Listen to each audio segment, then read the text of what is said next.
He would have realized what Freddie Kisu was doing on his program. He didn't see the objective. The objective is to destroy the PNC. That is the objective. And they're going to use him. They're going to use him to stain and to promote this rigging agenda of the PNC. They're going to use that, and the PNC and the PPs on the business power. And you bet me from now till the year end. You bet me the next time Jack will keep a press tag. You didn't keep it one yesterday because of the president. But the next time Jack will keep a press tag, you're going to win. You were right to say to me, you've been saying all along, and you were right to say now, blah, blah, blah, blah, blah, blah. So I don't see how right is going to be embraced within the party after the Congress. Because he's going to lose big. He's going to lose big. I see Norton going back there. Maybe a Manzo might give him a fight. But Rise is going to lose big. And I don't see how those people even if a man to lose, she's going to be embraced in the party. But all right, Bill. So he better start practice. Of course, I know he's a very good lawyer. He's a senior counsel. So that to me is the death nail of his political career. Of course, he have another year in Parliament because the election is still next year. And that will be for him. These people are self-destructive. And anyway, I don't want to make any comment on the other issue, but just to say that they are self-destructive. So I recycle the fact that the voters, they're making no effort to deal with these voters. None. 5 years, 4 years that people complain every year. You wait until next year, August or September to start making nice. No serious effort, and they cannot beat the people with the list. I'm telling you, cannot beat the people on that list. Now, go to this with over 200,000 extra people on the list. No serious, and then North going to make a comment that he is nothing to protest and all these type of things. They're just comfortable with the little that the little price that they receive from Parliament. They're just comfortable. They don't care about the thousands of the 200,000 or the 250,000 of mass of people that support them. And they're losing support day by day by day. And by the time the election comes around next year, I don't know what will happen. But I know with the current projection, there's no way they're beating the people with the current matches they're going to have it. That's my contribution. Over and out. Thank you. I got 2 questions. In fact, I hung up the caller, but I give you a right to call and respond to these 2 questions because I want us to have a discussion on this. Yesterday, I think it was yesterday, on Politics 101, I mentioned the Pyrrhic victory, right? And I asked the question, if the contenders, right,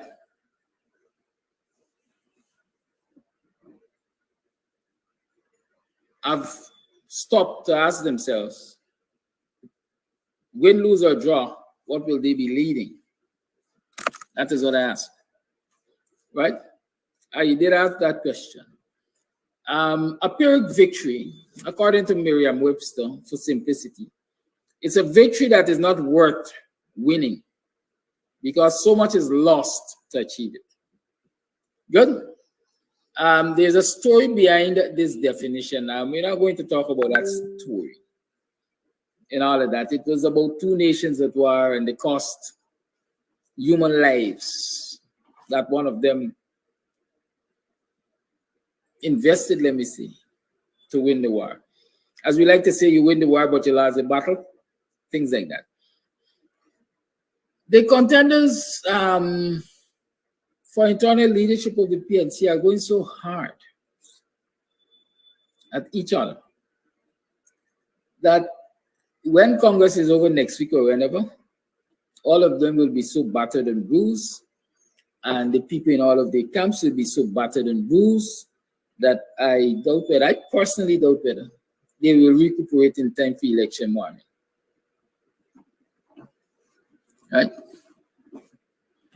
Omar Sadiq, you could send your mother for lock me up. Right? I don't think they will recuperate in time for election morning. Trust me. That's my own humble belief. But I hear from the caller what I might want to call despair. He's saying that he has resigned himself to might or may wheeling and dealing with the PPP to get by. Is that the only option y'all got? Is that the only option? Are we saying that as a people, as a nation, the only choice we have is either the PNC or the PPP? Is that what we're saying?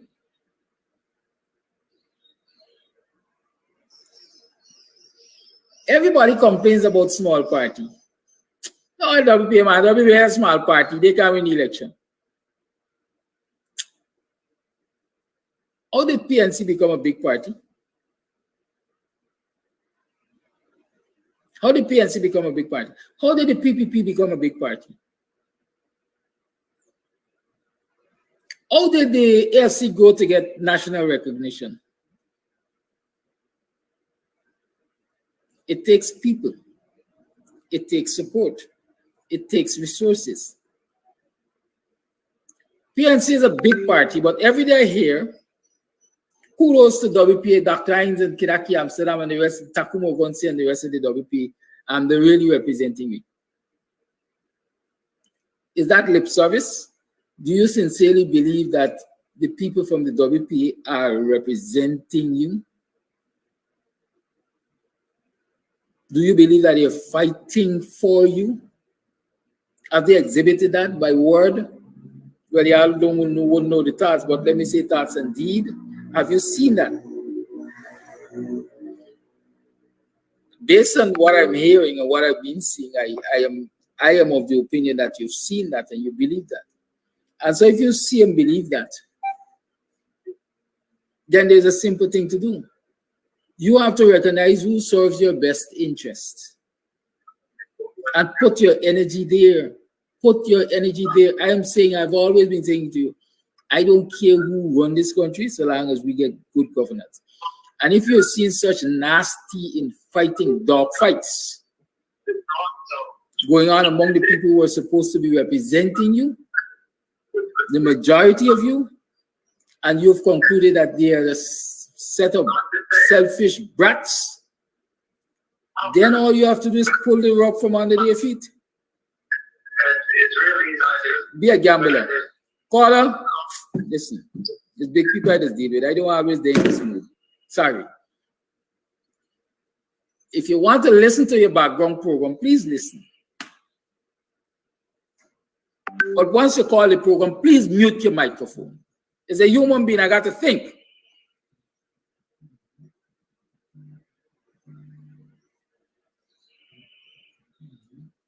So people have to, just as how these contenders are showing you that they're selfish about what they want and maybe what they want to achieve, then you too as voters, you too as supporters of political party, have to show these politicians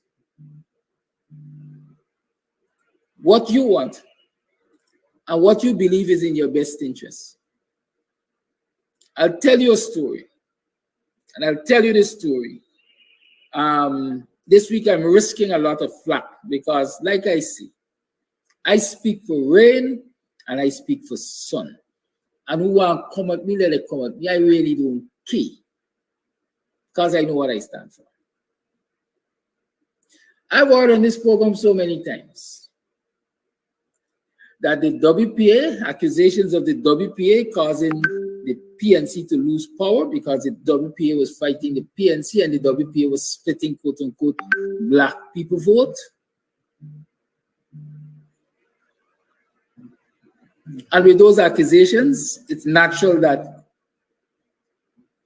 you are perhaps put the WPA in a position of not wanting to be accused of splitting black people vote ever again.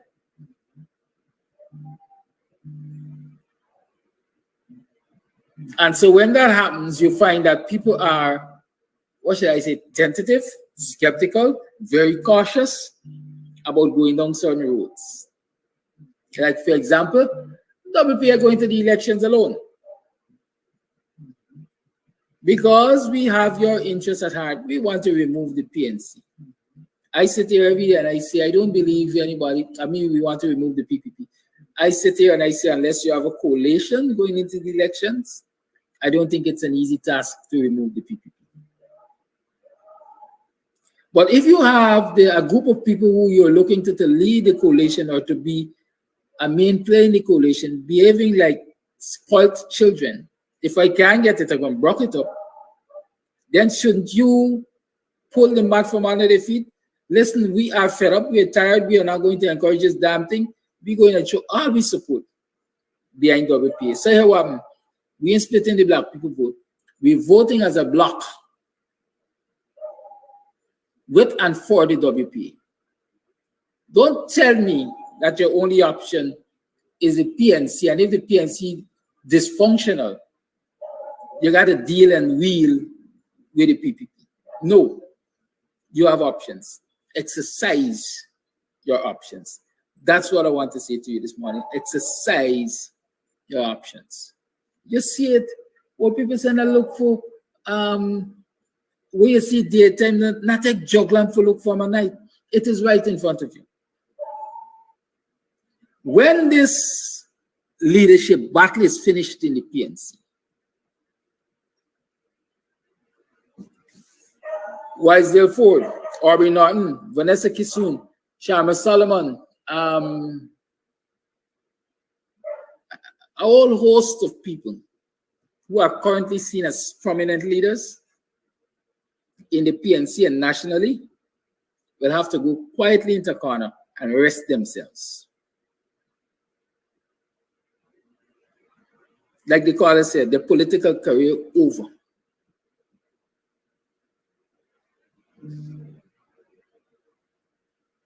The political career over. A whole lot of people who are slinging mud and wherever else they're slinging right now.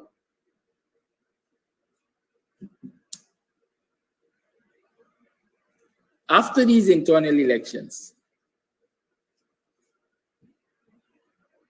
they'll have no political career left, regardless of which one of them wins the Congress.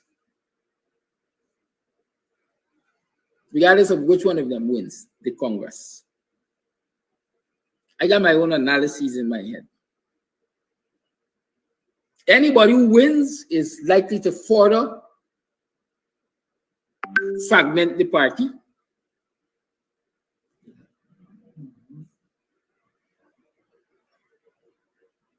Okay? Anybody who wins is likely to further fragment the party. If Aubrey wins, the party is going to be fragmented.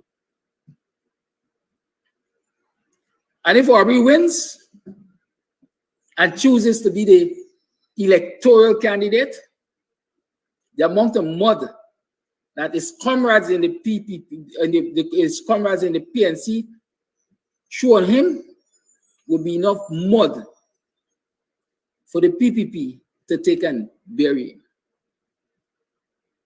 So it's a lose-lose situation. I don't see any win coming out of this nonsense. Caller, you're live. Caller, you are live.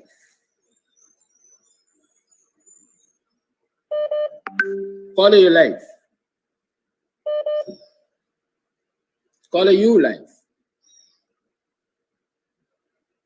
Caller, you live. Morning. Good morning. Morning, Mr. Kodaki and the listening viewers. Welcome to the Camp University.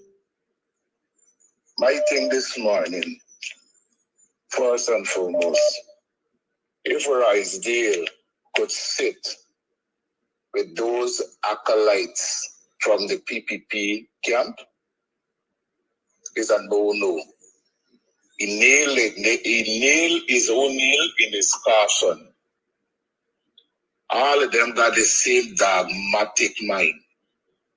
Freddie Kisoon's face was the right face. That Kwame Mackay to throw the feces in. That Granger make he had a code that he knew that his voices being heard. But moving on.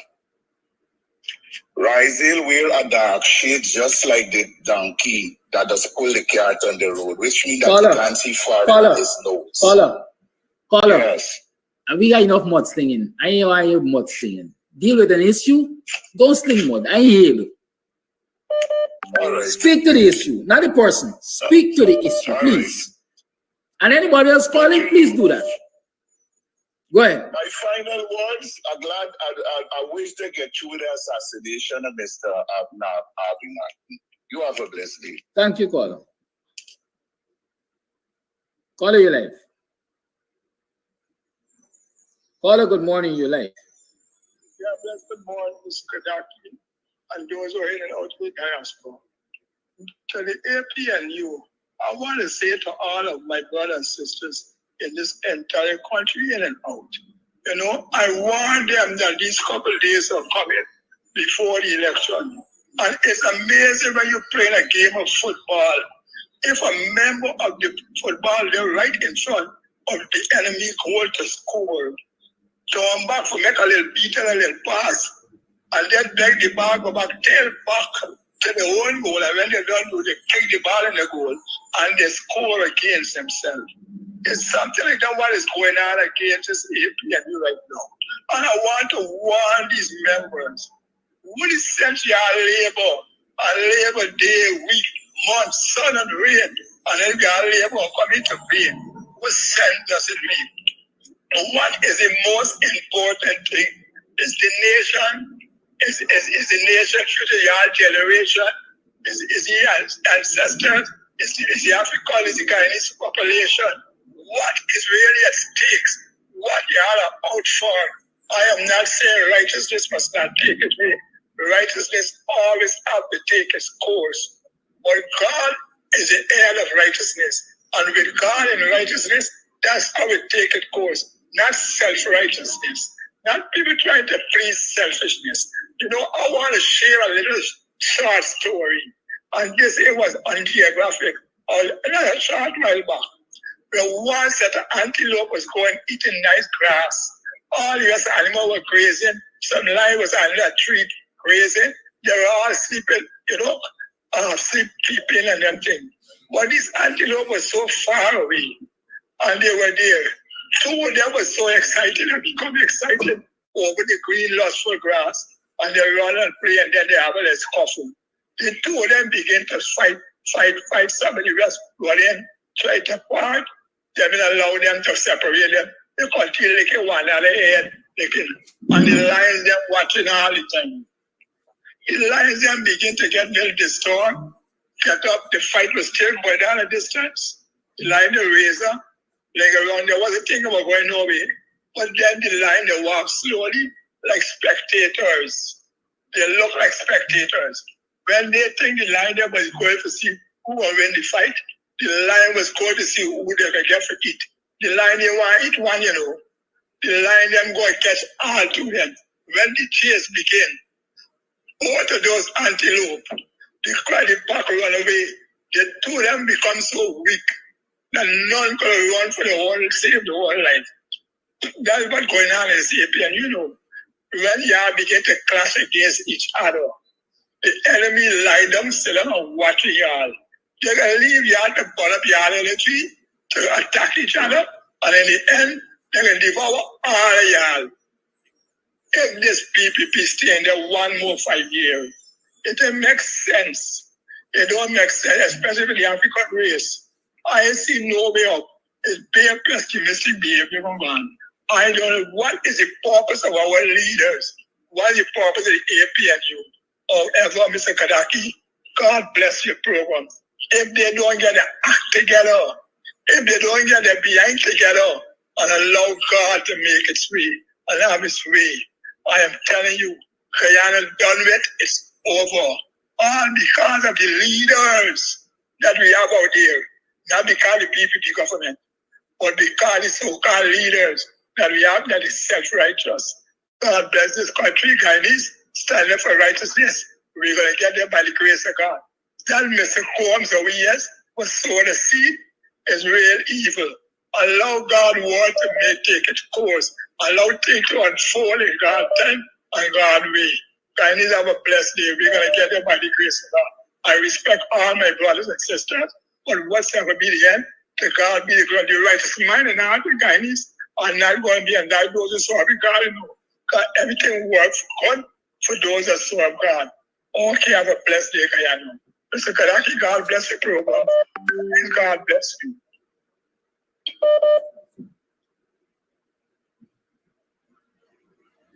Call your life. How are you doing? I good. I like and grateful. Thanks very much once more for waking us up in the land of the living. And God is so good to us that we could wake up, we could see, we could smell, we could hear, we could see the sunlight. And I want you to understand that the Almighty bless this world for us humans to live and enjoy until He said it's time for us to go. And what the caller said before is exactly right. When you see the two of them fight, or three of them fight, or four of them fight, at the end of the day, the same fight will fight them to make it as enemy against them, because the people use it as a weapon against themselves. Mr. Kadaki, I'm saying this to Guyanese. Stop the behavior pattern to one another, especially Africans. I feel I may be wrong what I'm saying to a lot of them. A lot of them don't pray in the home in the morning. I want you to understand. Prayers move mountain. And if you don't pray as a family, automatically, Mr. Kadaki, the devil fested itself within our mindset. I believe 95% of our Africans behave the way we behave because we don't pray together as a family. A family pray together, most times stay together. When your family don't pray together, you better believe it is a division. Most of the times. When you hold hands as family and you pray, the devil can manifest itself so easy into your family structure, out of your mindset. But when you have an individual way of thinking, I ain't care about you and you don't care about me, look after me, be family, look after me, be friend, look after who, these are times in my life we find that things gonna happen. I listened to this back in the day last night. He said when our Africans were congregating to make the move, they sing together as a family under trees and make decisions that are war against themselves. We can take a page out of the book of our ancestors. Something happened, we sit down, discuss it, and see the way forward. Instead of the big pulling down at who and pulling down at who, I can't ever pass last night. It's a game. Everybody wants to win.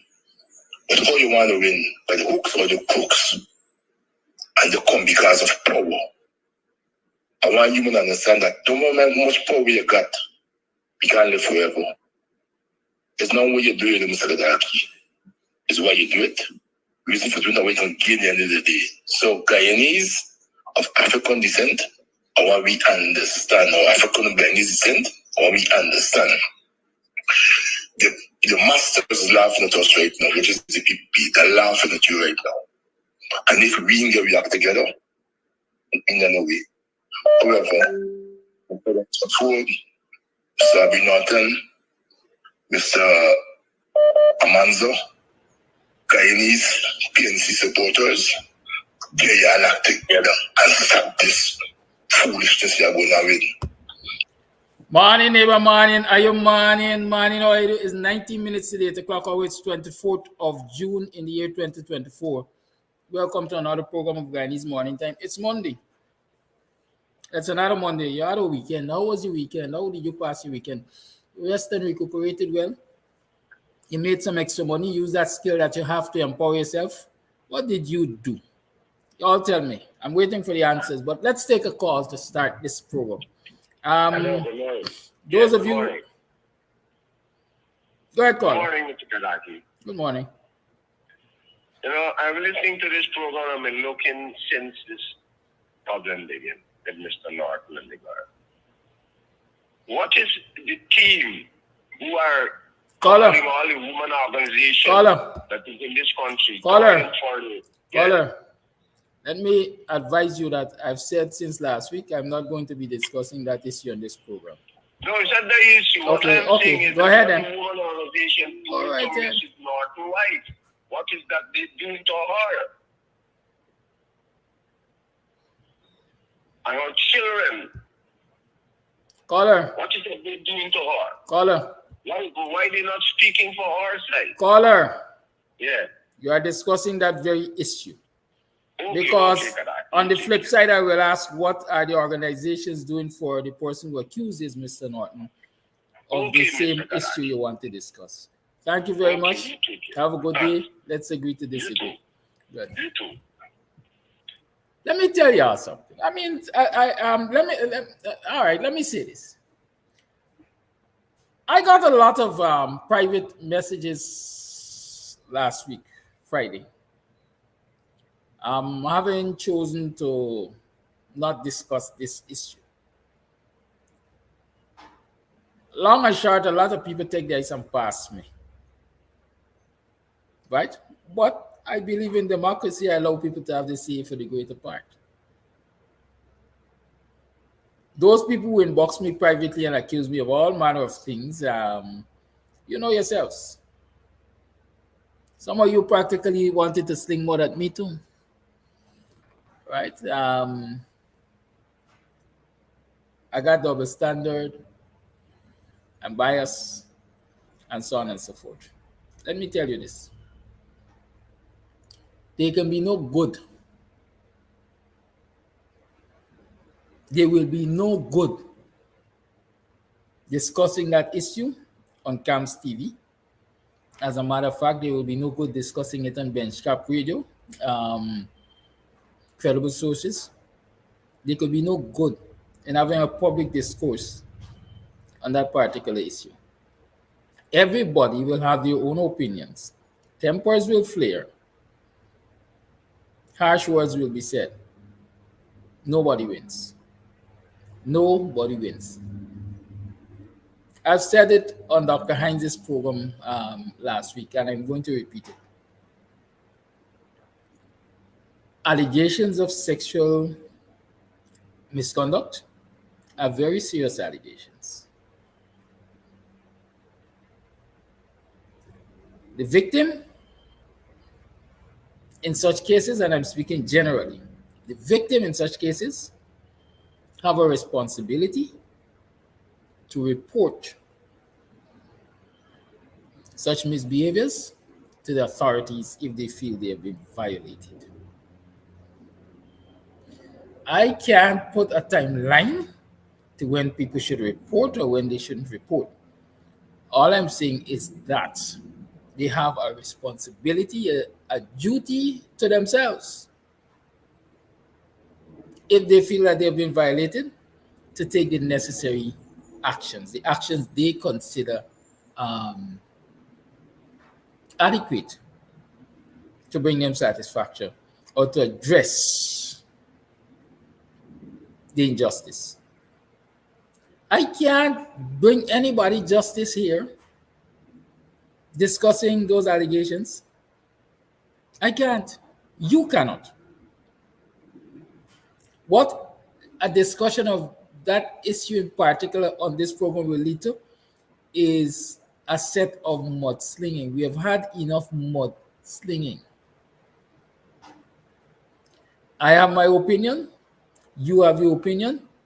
Everybody has their opinion. I will keep mine to myself.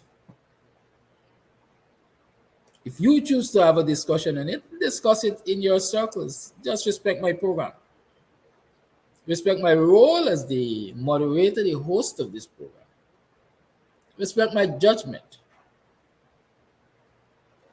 And so I'm very offended. I'll tell you this. People don't know. I am really, really offended for those people who got into my inbox and talked a lot of crap. Because that is what I see it as. Right? One went so far to tell me that WP is a protest party. And so on. Let me say that. I got a thick skin. Y'all ain't gonna move me from my position. But you know why y'all could do that? Because I've given you the liberty. I've invited you. I've given you a platform to express yourselves. I have given you access to me. I dare say 24/7 because, quite frankly, 24/7, people are in my inbox. People are on my phone. People messaging me all over the night.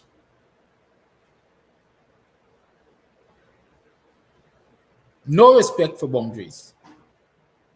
Because for the greater part, I try to resist messaging anyone past the hour of 9 o'clock in the night.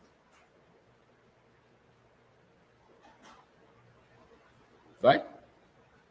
It has to be absolutely important and urgent for me to message or call somebody after 99. Anybody you're calling after 99, we have to have a very personal relationship.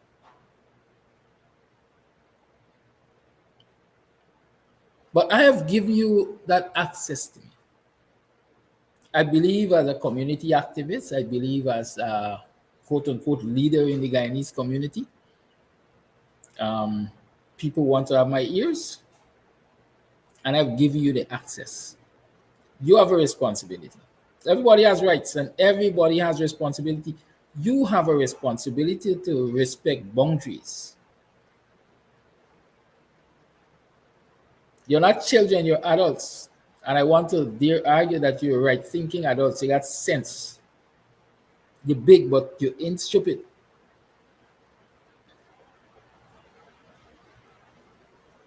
And so there are times when you overstep those boundaries and they become abuse.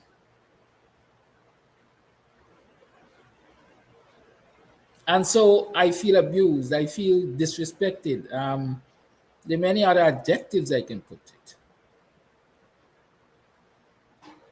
You would not believe that I read these messages and I said, you know what? The best solution for this is to stop the calling program.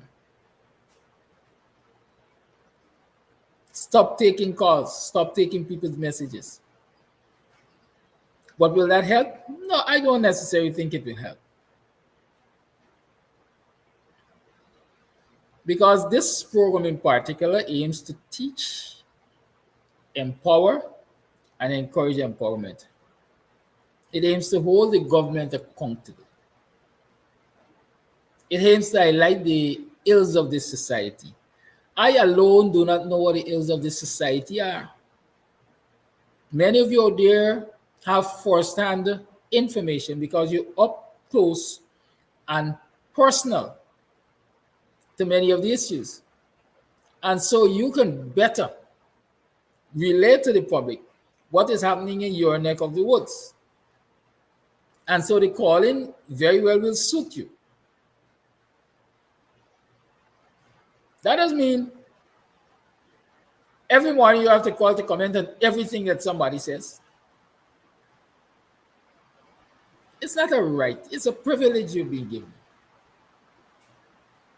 It doesn't mean I have to take your call every morning you call. To some extent that if you know the lines are usually busy, people you're trying to call and other people on the line and so on and so forth. And at the end of the program, I will get a message. Mr. Amsterdam, what have I done you? You haven't taken my calls. I've been trying to call you several times and you're picking my calls. What's wrong with y'all?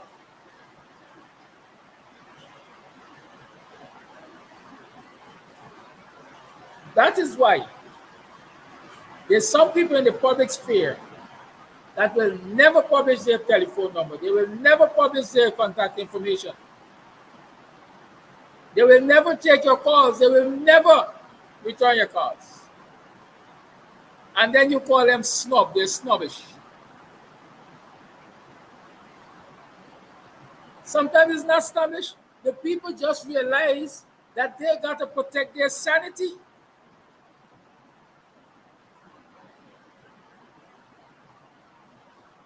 They got to protect their sanity. You know, what happened? Hosts like Mr. Amsterdam, we're not entitled to some quiet time. We're not entitled to some family time. We're not entitled to just lay back and do what we want.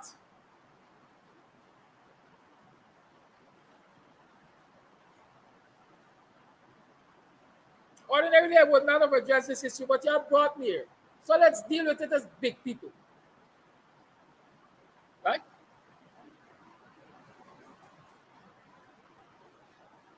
Let's deal with it as big people. There must be boundaries.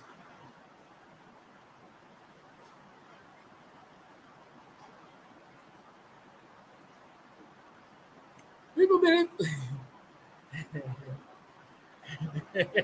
Let me get petty. Really, really petty. There got people who believe that they got a right to access me 24/7.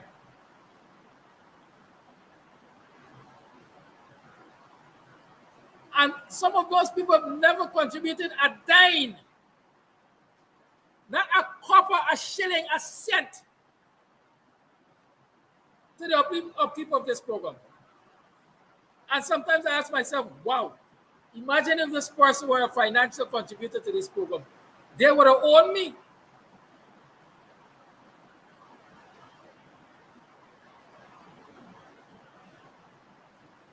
Y'all don't kill the goose that lays the golden egg. I still remain, Camps TV still remain, Guyanese Morning Time still remain the only social media platform program that you can call into and give vent to your feeling, express your opinion.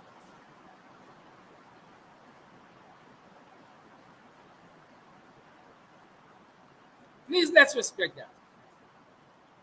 I don't want to change it. I don't intend changing it. But of course, if you're going to continue to be the way you are, or some of you are, we will have to make modifications. For example, if we have a topic today, maybe you'll have to send your voicemail. After the topic, I will listen to it through the night, and then I'll decide if to play them tomorrow. How practical is that? Do you want me to have to screen your calls and your voice notes? That's not democracy for me.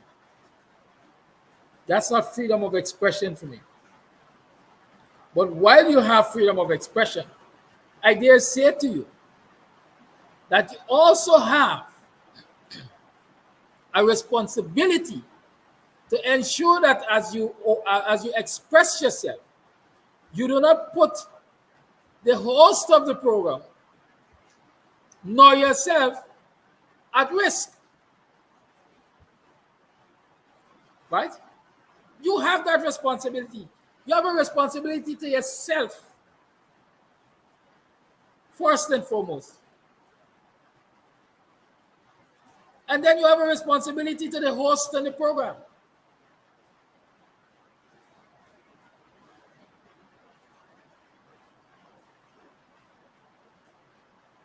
We are in petty season, let me remind you.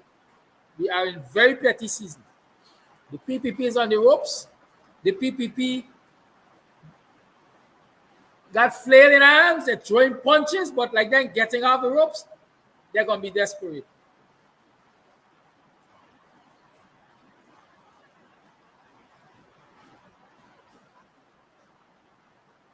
They're going to be desperate.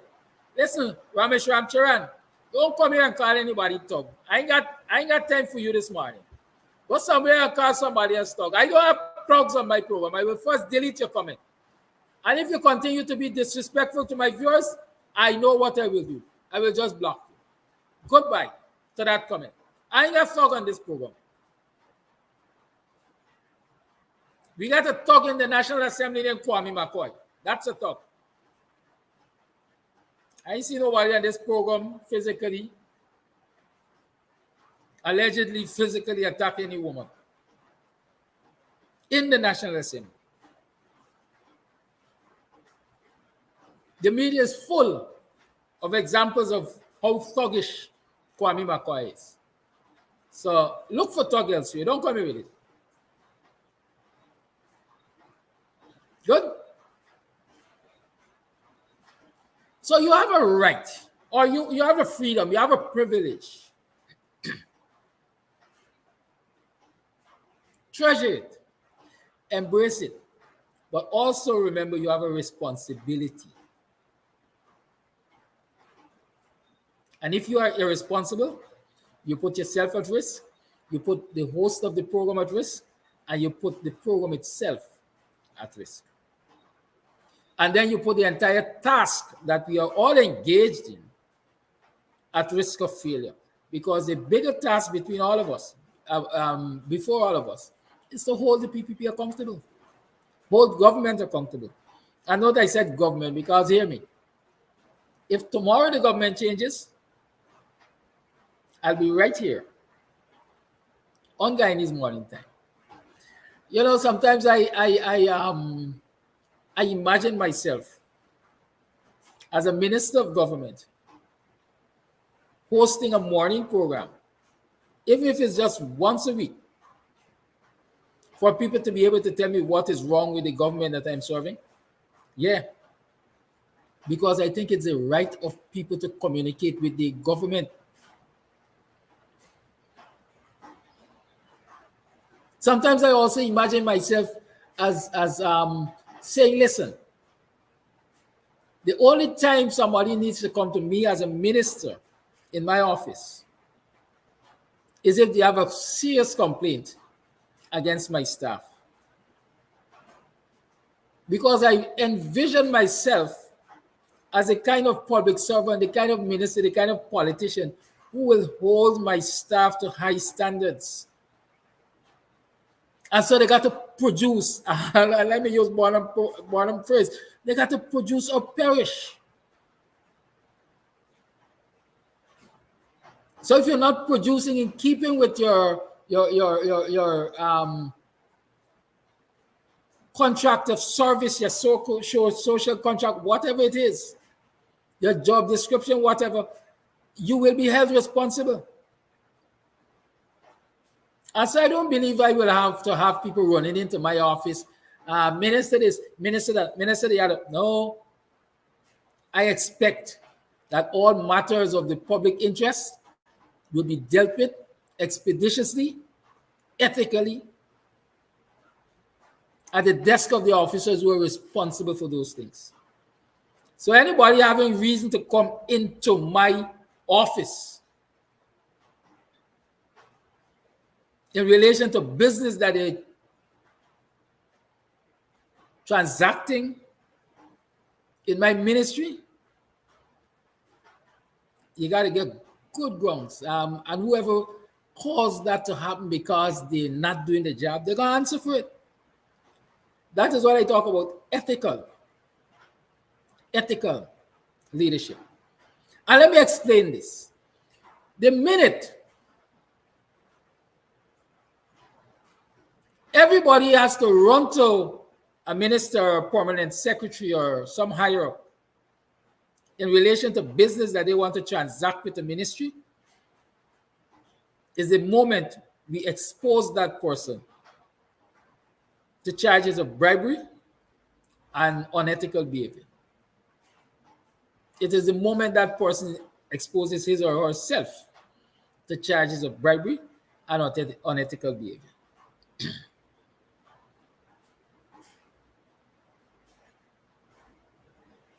It is the moment that an environment is created where unethical conduct can take place and bribery can take place. And so I'm saying here this morning, sometimes I sit and I imagine myself as a minister, as an officer of this government. And when I say this government, I mean the country's government, holding people to higher standards so that Guyanese can get their just due. The service can be delivered to them and delivered to them professionally. And then not everybody got to see a minister. Not everybody got to get connections. Not everybody got to know somebody to get something done. These ministries have mandates. These agencies have mandates. And everybody employed in them has a big responsibility to ensure that those mandates are carried out, regardless of color or creed, race, color, creed, religion, without fear nor favor. Everybody in those agencies have that responsibility.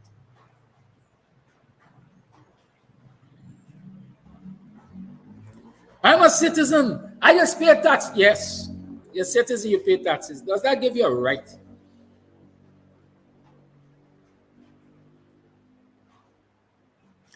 to bypass all the other levels and go directly to the minister because you want a license to import stone?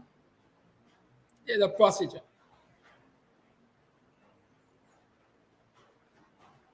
You know, sometimes I reflect on let me thank GPL for the blackout, because this morning they set me on a particular trajectory. When I worked with the government of Ghana,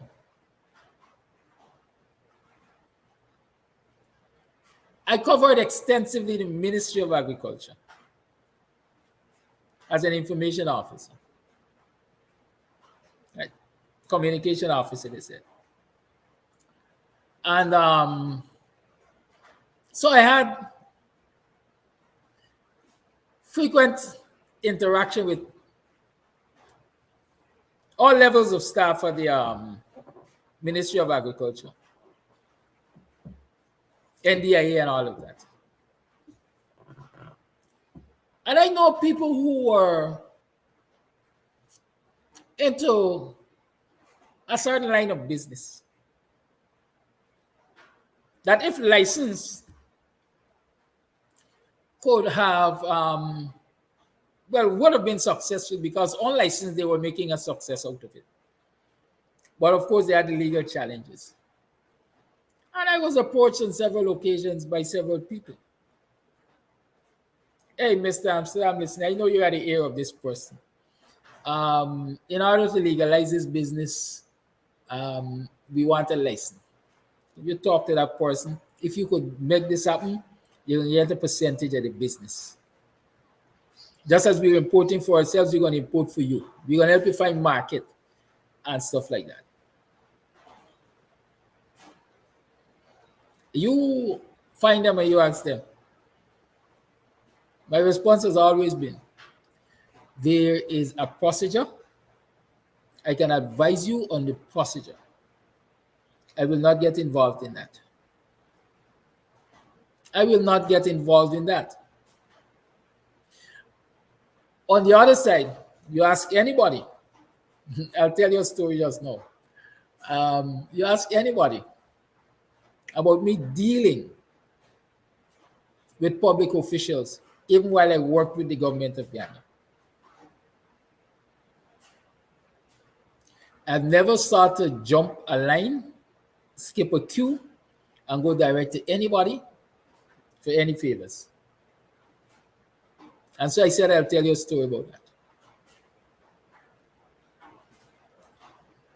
CAMS Universal Services was tendering for contracts long before the government changed. Long before AP and UFC was government. And so when AFC, AP and U became government, CAMS Universal Services was tendering for contracts. We won a roadside cleaning contract 1 year. The next year, we did not win the contract because apparently they changed the criteria. Whatever they did, I don't know. But I can tell you the first year, I didn't ask anybody for a favor. We simply quietly submitted our bids and we got through. The next year, we did exactly that. We simply quietly submitted our bids and we didn't get through. Patterson and Ferguson were the ministers in that ministry at the time. Ferguson was subsequently transferred to Ministry of Housing. Sometime in the course of working for the government, I applied for land. Right? I applied for land. This is everybody else. I applied for land. I never one day. And mind you, I think I had at least a talking relationship with Ferguson because Ferguson was the first minister I went out of town with on to provide coverage. It was flag grazing in Bartica. Good, I know she usually listens, so most likely she might remember that. And so I think we had a cordial relationship. I could have called Ferguson and said, hey, I got an application in system, see how we could assist now. Both when she was at public infrastructure and both when she was at housing. I never did it. You know where Ferguson will know, at least from my mouth, that I had application at housing and I had application, I submitted bid at thing. Any coalition was out of government, we were talking. Right? I say, you know, you can't tell me nothing, girl, you know. Oh, you can't tell me nothing, girl. You watch me tend and throw it in the bin. Or you see my application for land and you never even attend to it.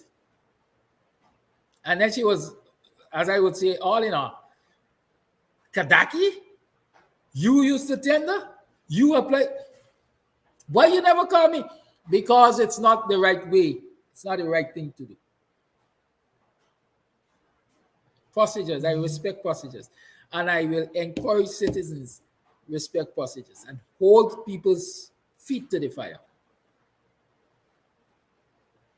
Nobody, they got nobody, quite frankly, out of government, as far as I concerned, could dangle anything over my head, because I behave ethically. I got little skeletons in the closet. I always tell y'all that, but y'all got to search hard to find them. Right? Y'all got to search hard.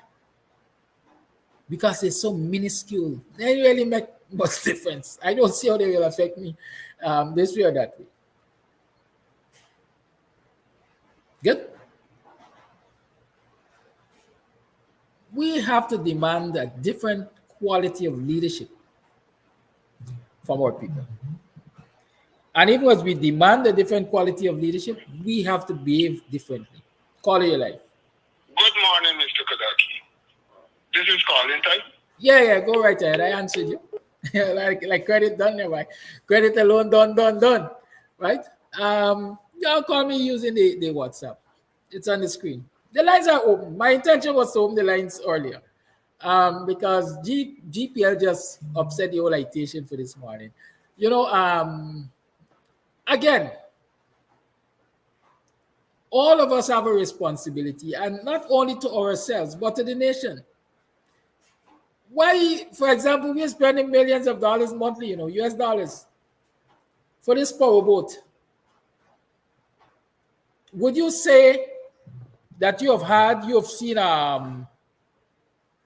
significant improvement in the electricity distribution situation in this country? Would you say? Or you're still plagued by blackout? This morning, I'm sure we had a national shutdown, perhaps, because all over the country had blackout. Don't we have a responsibility to hold government accountable for that? Shouldn't every citizen hold government accountable for that? Call the line, please. Bear with me. We like to criticize Africans, son. But right now, Kenya, the young people of Kenya have forced the president of Kenya to commit to having a conversation with them because of promises he made on the campaign trail. And they're yet unfulfilled while he is in government. They've had 1 week of protests across the country, and he has committed to having a conversation with them. Why can't we have 1 day of protest across this country to make these Jezebels and Jagabats commit to doing better by the citizens of this country? Why? Because we don't recognize our responsibility. You only see that we got rights. Call your life. Caller, you're on. Caller. Good morning to Mr. Kadaki and those who are in and out of the diaspora. Mr. Kadaki, I called just to say thanks very much to the senior of the PNC, the senior members of the PNC to stand up and act as senior members. Thanks very much for that. Mr. Kadaki, I want to say thank you very much to you for making the decision the way you make your decision. And don't allow no kind of pressure, my brother. I know it will not happen. To cause you to be upset or to be a little frustrated. I know you're not. That is going to make you more strong. To know that you're a strong leader with an head that can lead this nation in the direction of righteousness. Because that's how you're going to be tried, that's how you test, and you can pass those. But it's only strengthening you. Until the Guyanese nation knows of us who are voting and who will have to vote. For those who say they won't vote and they won't come up, I'm calling on all of y'all. I'm calling on all of y'all to vote. Come out when it's election time and vote. Please come out and vote. We already know which direction this government is headed, how they're going, and whether they're stubborn and stiff-necked, as we can see from the teachers and the students, they mean when they say something, nothing is going to stop them or deter them from the decision, not even us as citizens, not even us as a nation. And so all the institutional is so confused and infected with corruption. So we need at least to vote this government out. That's the beginning. I want everybody who can vote, put their mind into it. That's what we're sure that we need to do before changes can come. Is to get them out. At least after that, we can work with the other rest who come in. We have the ability because they are a little more flexible. But we need to come out and vote regardless of what we do. God bless you, Mr. Karaki. God bless this program. I don't care what condemn or ridicule me. Feel free to do it. I don't have a problem with that. God bless me. You speak your truth to power. The wicked will come after you and attack you. I don't have enemies. So Guyanese, whether Indian, African, I don't care what nomination you are. I love you, my brother, sister. Have a blessed day. We're going to get there by the grace of God. If we start up in righteousness and do what's right. Have a blessed day, Mr. Kadaki. God bless you for over. Thank you for your call. I see somebody made a remark. I wonder how smart this person playing this smart. What they said, thumping or boxing somebody is not skeleton. Is that what they said? Thumping or boxing somebody is not skeleton. Something to that extent. Let me tell you something. I've said it on this program before. I'm repeating it. Call him, mute your microphone. Please mute your mic.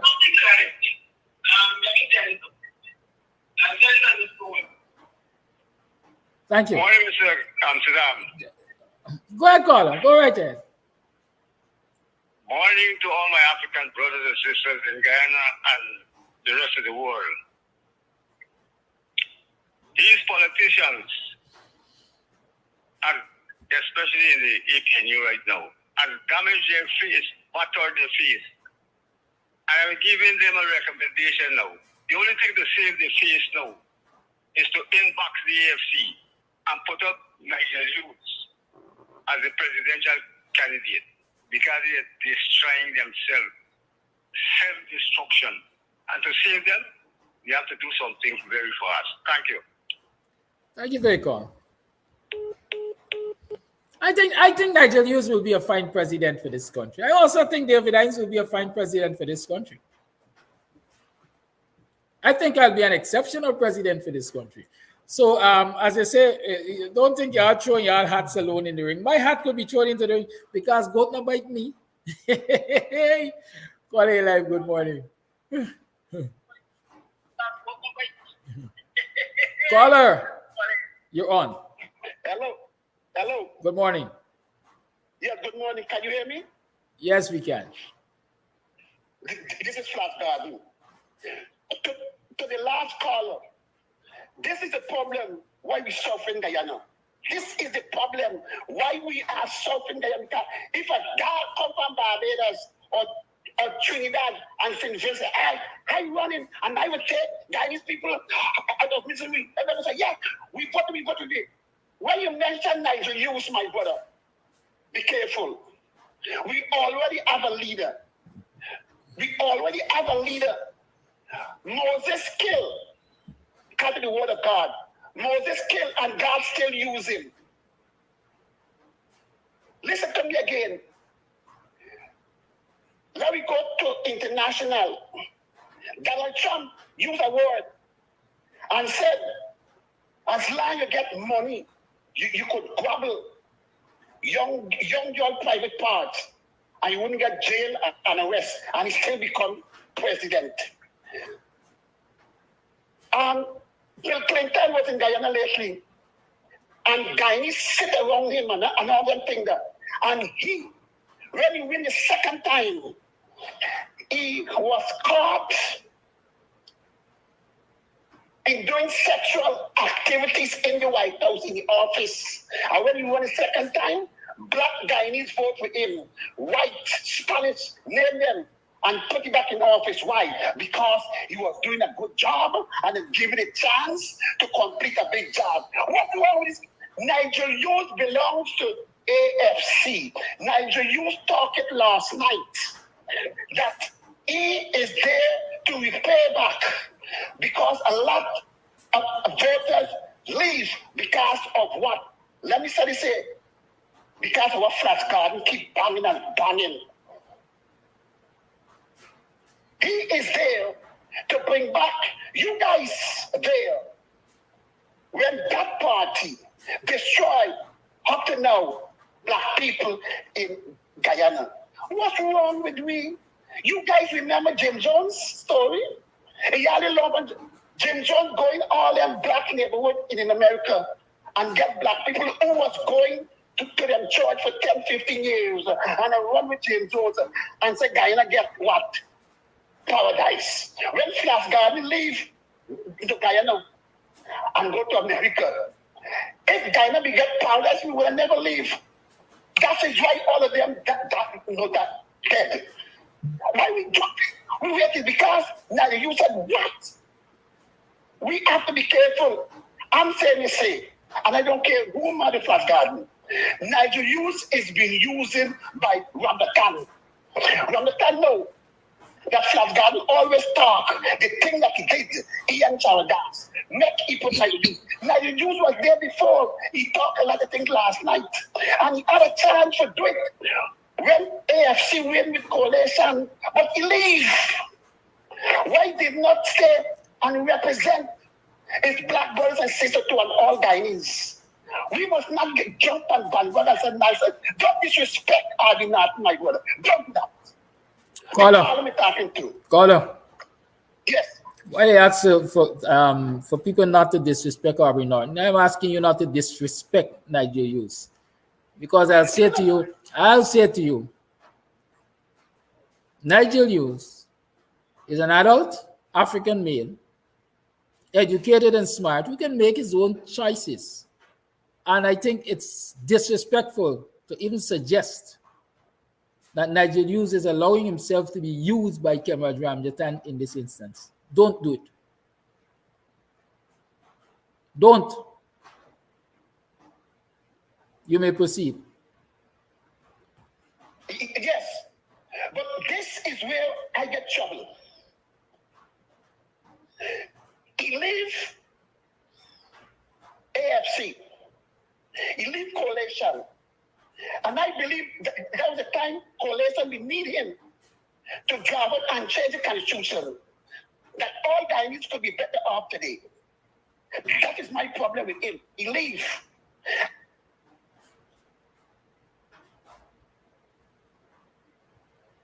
Like the internet shut Flash Gordon down. Let me say this. Everybody has a different perspective of things. Right? Nigel Hughes left the ASC at what Flash Gordon considers a critical time, but he remained of service to the society. Go and check, and Nigel Hughes, as far as I know, under the coalition was part of a commission for reform of the Constitution. I so think. I stand to be corrected. Even though I think Nigel Hughes is part of commission, Constitutional Reform Commission again. At least I so think. I stand to be corrected. I can look at Nigel Hughes' departure from AFC and politics at the time when he did as a magnanimous step to show, well, hey, I think we have a good team of people in place to manage the affairs of this country, and so there's no need for me to be at the helm with them. I got other things I could attend to, like my business. Right? Is it possible? There's some of us who just want to see the right systems in place and then we could throw back. Because we know that we're going to be comfortable living in this society because the right systems are in place, or these people who are managing the society will manage it equitably, fairly, ethically, and so that we ain't got no problems to get. Like every other citizen, we're going to live like every other citizen comfortably. There's some of us who believe that. You think I, for example, you think I want to sit down in any government in my quote-unquote twilight years, big 70 and 80-year-old minister, walking with my back bent, and my mental faculties maybe are twisted up, and I running a nation. No, I want to put systems in place that the next generation can run this nation smoothly. And that is the problem, and I've said it here before too, that is the problem with many of our leaders. We have not prepared young people to collect the baton because many of us have not been prepared to pass the baton. We believe that we got to hold the baton onto our grave, and if we could carry it into our graves, we will do that. Let the youngsters build from scratch. Well, I am one of those who believe that as I move up, I must pull someone or many others with me so that they can quickly, seamlessly continue what I started and improve it. And I don't just speak these things, I live them. This morning we're teaching as usual. I operated in Buxton a wireless internet service. And I had my son maybe a third form at the time with me, so he might have been 15, 16 at the time. Everything I did in that business there, he knew because I had him doing them. And so by the time he got to fifth form, I said, hey, you look this after. You have the list of clients. You know everything about this thing. I ain't able to know. I'm not too focused on that. I have other things I'm focusing on. You look this after. And anybody who knows me will tell me. They tell you, their clients that will tell you when they call me, I say, call me, sir. Or I will tell my son, I'll send him to you. Because there has to be a succession plan. And we have to start thinking like that.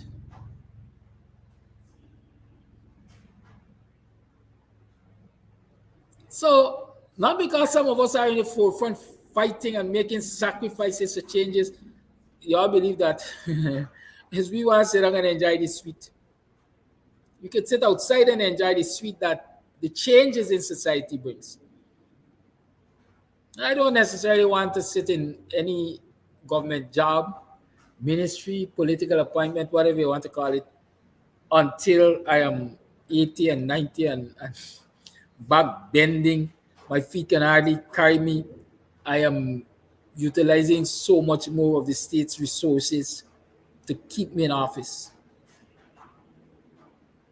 Now, when I reach that time, I go home, chillax, knowing comfortably in my mind, hey, I did what I had to do and we have a better society.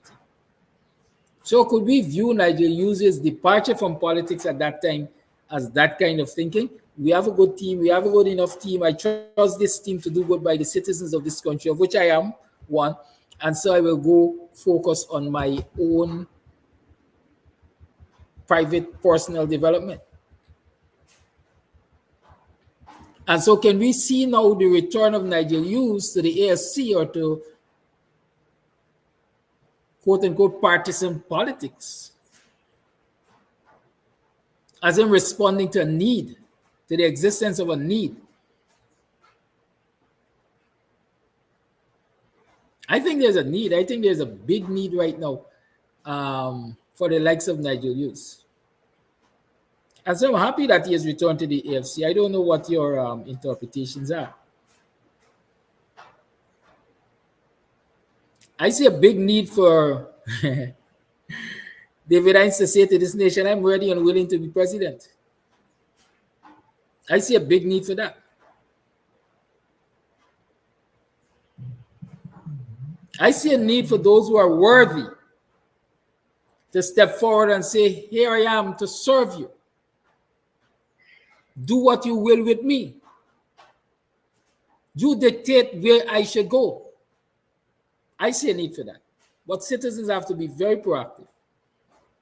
Call your life. Yes, good morning, Mr. Amsterdam. Good morning, everyone in the Guyanese diaspora. Good morning to Guyanese in particular. I think Nigel Hughes will make a good addition to the executive branch for the APNU. I think he'll make a good prime minister. And I think Aubrey Norton will make a good president. I think Dr. Hines should really be in the Ministry of Education because there are some things that Dr. Hines has a specialty in that he needs to apply that to bring a first world type of education to Guyana and has the freedom to stitch that, to uproot what we have with a colonial system and to bring a first world forward-looking type of academic system for Guyana. I think he has other expertise as well, but I think he'll best serve there. Mr. Amsterdam, I think you could continue in your same position that you're doing because we need certain persons with the ability to keep checks and balances in position. Let me say this on resistance. You know, Joe Biden is old. I remember when Joe Biden was fighting, he was against South Africa, and then he became Prussia, and then he came around to support the fight against apartheid. He's a bit old now, but I don't see Kamala Harris exercising her democratic right to sabotage him. Are we talking about this whole thing that's going on with the obvious sabotaging of Comrade Norton, the most experienced politician in the PNC, hands down? But he's been sabotaged, and we intend to fight for him. And that's why we see he's getting the early nominations. And we encourage those to remain steadfast and give Comrade Norton the victory that his work deserves. Compared to the rest of them, I said Comrade Norton could be doing better. But he's sure doing way better than those who are contending. And anybody could see that.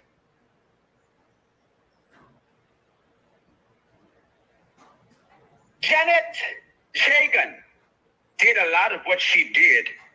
The PPP never got rid of Janet Jagan. The PPP threw out Ram Jatan, and he became vice president of Guyana.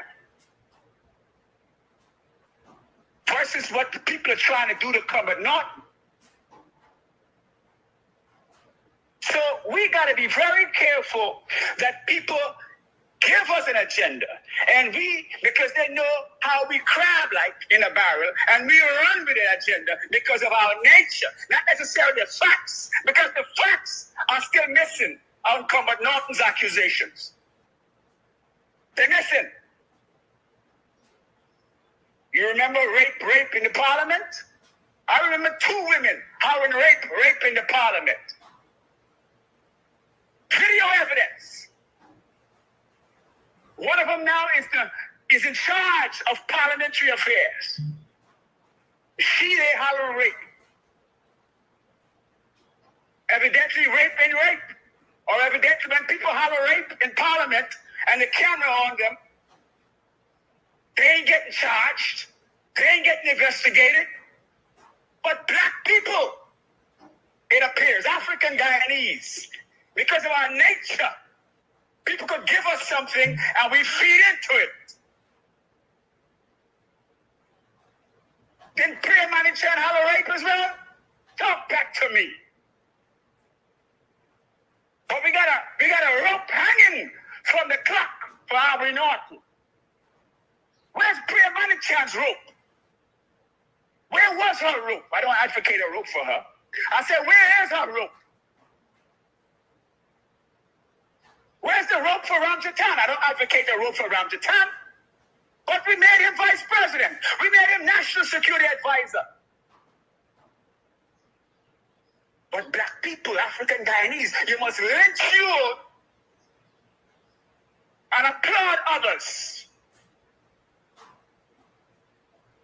That's what I'm seeing here.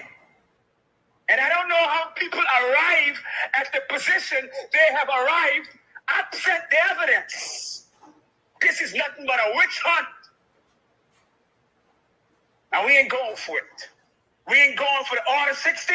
Not today. We ain't going for it. We got to protect our leaders. I'm a staunchest critic of Kermit Norton. I'm the first one that started criticizing Harvey Norton on social media. But I ain't no fool. Accountability don't mean throw the baby out with the bathwater. I criticize Kermit Norton. I criticize leader President Granger, where he needed criticism. But I also got enough sense to know that he was way better than this death squad president Jack Deal and Airford Ali. I got enough sense to know that, not to lynch Granger. So we got to be very careful what we do. And particularly, we still want the evidence. And if there's a precedent, evidently there are several precedents on how we handle rape, on how we handle people who have been doing wrong in society. We ain't seen no hangman's rope for them, so that precedent should bear for Kermit Norton. But nah. So we stay. And I said, let's not fall for it. The evidence must speak for itself. Thank you, caller. I got one last point, Mr. Amsterdam, please. Can I? Quick. Thank you, sir. Roysdale Ford wants to run for president. I saw Roysdale Ford on Freddie Kissoon's show. And I saw some advertisements running around with Roysdale Ford. He's talking about transparency. Why is Roysdale Ford making it seem as though the PNC rigged the election on the Freddie Kissoon show? Why is he doing that? Of all times, he gonna go to the enemy, Freddie Kissoon of all people. Why you didn't come to Buxton Morning Time show and sit down with us, Roysdale? You went to the enemy. That's like Obama got a problem with Joe Biden. And who he going to sit with? He going to sit with Putin and Russia. And tells Putin all his complaints. What does that say? You say you sitting with Putin against the PNC. That's what Roysdale Ford did when he went and sat with Freddie Kissoon. And what did he say? Look at the advertisement. He said transparency is a problem. He said the PNC are undemocratic. That's what Roysdale Ford said. Listen to the advertisement. He said the PNC are undemocratic. He went as far to imply that the PNC, and by extension, that means ABNU, are riggers. And look at it. As soon as he said that, Freddie Kissoon jumped in his face. Yeah, something is very wrong there. Roysdale, you actually did that? And you want people to vote for you? Really? So, I would never vote for Roysdale Ford. Never. And he himself indicted himself. Ain't nobody bringing complaints against Roysdale. Roysdale said the PNC are riggers. He said 20, 40, 60, 80 votes coming for he, and he don't know. But they're his colleagues. But he don't know. He don't trust them in the PNC. And he going to sit down with the enemy in the PPP for tell them that type of story. What you call that, Roysdale? Do that sellout. In my opinion. We never vote for you. More to continue on this topic. Thank you Look for your at call. the advertisement he has and make up your mind for yourself. And any person that holler rape, according to Parliament, ain't rape. Bring the evidence. Thank you for taking my call, Mr. Amsterdam. Thank you. Let me say that I've seen an article. In fact, I got those of you who want to follow it, I think on Wire JA and possibly in Village Voice, there's a good debate, if I can call it that, taking place between Lincoln Lewis and Priya Manichand. And Priya said she never shouted rape in Parliament. She challenged Lincoln Lewis to provide the evidence. As a matter of fact, I think she said there was one parliamentarian who had to withdraw a similar statement in the National Assembly because she couldn't provide the evidence that Priya shouted for rape. You know, I always say in a gang fight, a bank fight, and say you never know who is the culprit, and that's why it's always difficult to penalize people in a bank fight. A bank fight was taking place in the National Assembly then, so anybody can say anything, and anybody can say they did or didn't. Let the viewers view for themselves and come to their own conclusions if they have access to those tapes. Call a life. Yeah, good morning, Kadaki and viewers everywhere. Thanks for allowing me to call in. So I wanted to talk briefly on this the crisis in the PNCR party. The whole issue is beyond Mr. Gomes. Mr. Gomes, I see him as WikiLeaks. He gets information from the inside and publishes it on the outside. So the fundamental problem is not Mr. Gomes. The fundamental problem is the various factions of the PNC that are a bunch of cowards. These guys are weaklings. They don't want to confront each other.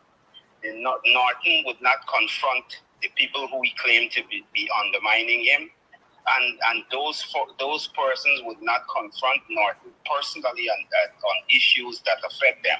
So what they do, they look for someone who can put the information outside to embarrass Norton. Now, when it comes to the Vanessa Kissoon issue, Caller, in politics, caller, yeah. please don't go there. Move on. All right. I wasn't going to go into whether who's right or wrong. I was just going to talk about the issue of allegations at a time when there's a political campaign. Just to say, forget Vanessa, whoever, it could be anyone. But these issues like bringing out dirt on a candidate is totally normal in politics. People look for, maybe it's an inconvenient time, and people get upset, but people who have dirt on somebody or potential dirt, they choose a time when to bring it out. So these are the things that you face with. Now, if the PNC did not want to have, if they wanted to have one candidate and everyone rally around that candidate, why have multiple contests before the general election? The fact that you have another contest, you are not telling me, that's not promoting party unity. You're saying you have a chance to take down the leader. These people are insane. If you have a second contest, how could you possibly think that the other people will just rally around that person? There are people with political ambitions, and they have a right to exercise that ambition. And calling everybody who challenged Norton a PPP or undermining the party is BS. It's absolute BS. People have a right to challenge Norton.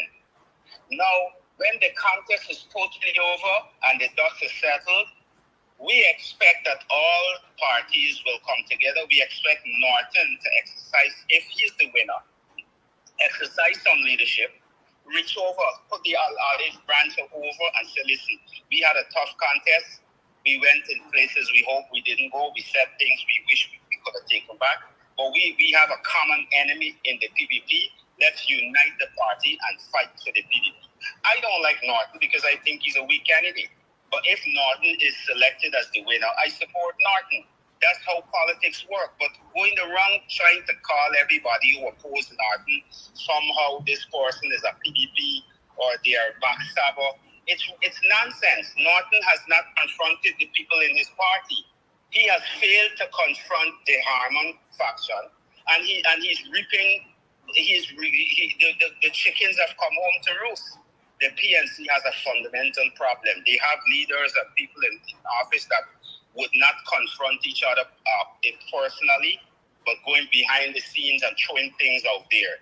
They're all to blame. They all have a responsibility in this mess. When the ship is going down, the captain, you can't say the captain is exempt and everyone else is free. I don't accept that.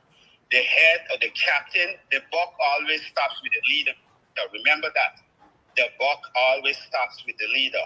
You can't tell me that everyone else is bad eggs and the leader is the good person. No. They all have some shared responsibility. And I am calling on Norton to exercise that responsibility. I call on Ford and all the others to exercise that responsibility. If you have an issue with each other, have a meeting of the minds. Discuss your issues and work it out. Stop feeding homes. That's a cowardly act to just leak information to homes. Confront each other and work it out like adults and move the country, move the party forward and move the country forward. That's all I got for now. Okay, you take care. Have a good day, man. Keep doing what you do.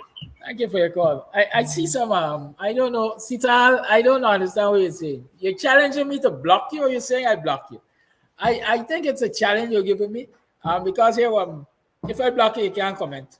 And I'm seeing your comments. Right? So are you challenging me to block you? Why do you think I need to block you?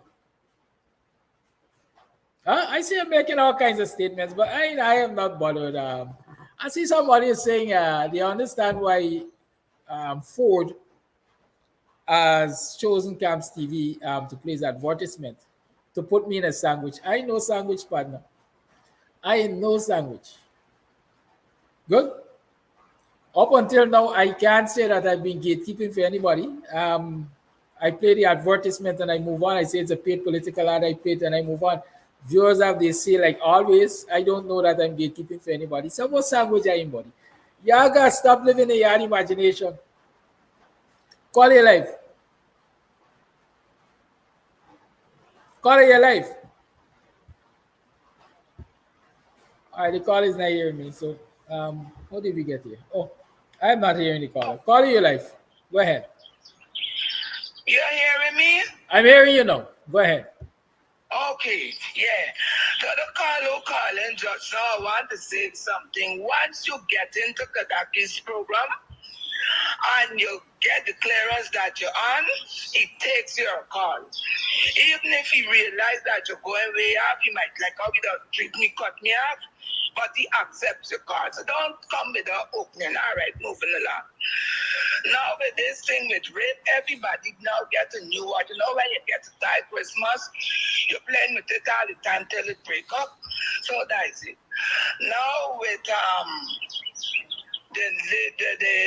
last time when Norton ran for the leadership, when it was over, he extended the olive branch to the other members who he ran against, and they rejected it. And I think that whosoever wins will extend that.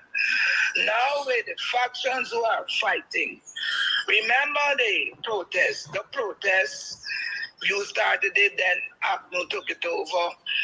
Now from the team, you will get on a day, a good day, you might get about 15 to 20 persons, slack day, 8 persons protesting. Now, since these two want to be leaders, put their hats in the ring. I have never seen them bringing out a team on Tuesday to say this big crowd will come here. Is my team who is supporting me for the election. They would get up and say on different stages that they are for protest, but they have not brought out one person to the protest line to show that they are for protest. I don't know what really to say.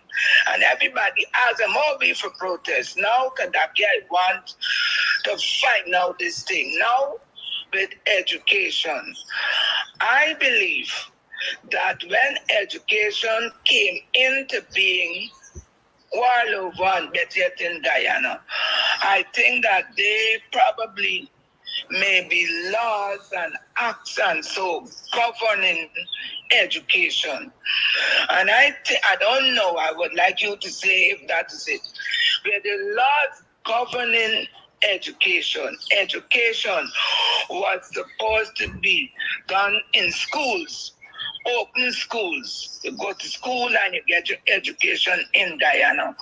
So I would like to know Seeing that Shinette says he is gonna go to like online schooling, and he's gonna give $700,000. Remember, he said that he's going to remove money from the University of Guyana, making the University of Guyana education, tertiary education, become free education. In the same breath, he hasn't said that he's going to remove the paying schools, that from nursery on to secondary, you're paying for education. Now when you say you're going to give free education, then you're going to come back now and say you're going to be giving $700,000 that can't make it for children to be educated. What are you saying to the general public in Guyana when you say you're paying for education one place you ain't paying? And I want to know if they are Lord governing the way how education must be imparted to children who are to be educated. If it has removed from going to an open school and being in the classroom to get your education, if that is a law governing it, and if that law is governing it, how can now the vice say that he is gonna bring in paying for education and you keep your children at home? I want and I know Coretta may be able to pick up on that, to let us know if such a law exists and where does that law go now, seeing what the vice president is trying to force on the Guyanese people. Bye-bye. Thank you, Baker. Hey, Neville Sital, let me tell you something. Sital, like them man in the schoolyard, or, them people in the schoolyard who want attention. So they challenge you. Knock me now, knock me. Knock me, knock me. And see what's going to happen. For cry foul. Sital, if you feel that you don't have a right to be here, you just have to leave. I don't have to block you. If you feel I'm not discussing the things you want to hear about, and you don't appreciate what I'm discussing, you just have to leave. I don't have to cut you off. Right? But the one thing I can say, you're not a good student. Because if you were in this class from the inception, if you were on this program from the inception, you would have heard me explain that there can be no good coming from us discussing these issues and this program. I've explained that. I took time to explain that along with other things. And so it's either you were late or you need something, you got you're suffering from attention seeking disorder or something, or you got a attention span problem. Voice note. Oh, I need to put some volume on this one. Is watching. What is going on? Good morning, Mr. Amsterdam. I have to say this, and I know the world is watching what is going on in the PNC camp. And even the smallest child would see it's nothing about power and selfishness along with greed. These people, I don't think they really realize that they're in parliament and they're in the opposition because we voted for them to look after our interests as a people. But when you look at it, these people feel as though we put them there for their own selfish gain. Because all this fight, all this rumor, all this scandal is all about selfishness. These people aren't fighting to go there to look after our interests because we have them. Let me tell you something. You could safely pick out the ones that really worked since they're in opposition. Their main focus and interest most of the time is to get into parliament where they have no voice and keep talking and talking everything. The parliament, the speaker shutting down, and they are like lamb. They cannot fight for us. The ones that are trying to do something, they're trying to pull them down. Because at the end of the day, if you look around and see, I don't feel these people are really PNC people. These people, like, they place themselves there and they're working with this very enemy PPP against the party. When you look at the things that are going on, you're seeing snakes in the grass, charandas in the there. And I know that this God is not a sleeping God. He's going to expose them. He already started exposing them. Nobody's stupid. Because if y'all never had a Congress, we would never have allegations and this kind of madness going on.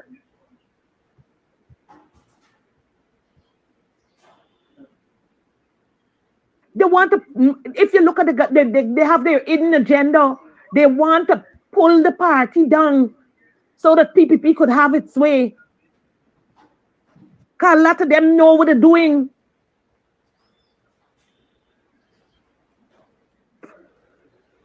Amna Ali is an Ali all the time. Since she was there, she caused a lot of division in that party. A lot of people to leave that party because she used to be advising Mr. Granger wrong. She's a very, very cantankerous woman. I know the woman.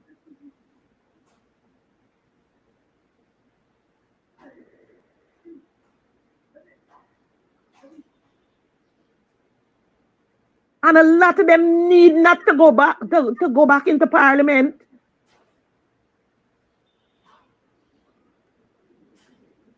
They have the party in a mess. Instead of trying to strive to do good and keep their heads up high, they're bringing down the party.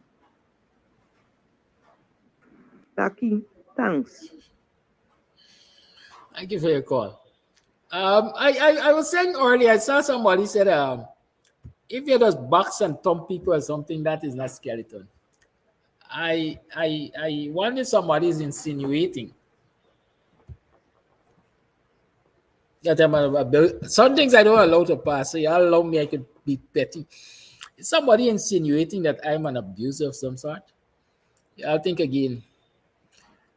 I ain't a jag you. I never live in state house. I ain't a killer man lal, and so on and so forth. So I'll think again at me. Maybe, as they say, right church, but wrong pew. Here's a paid political ad.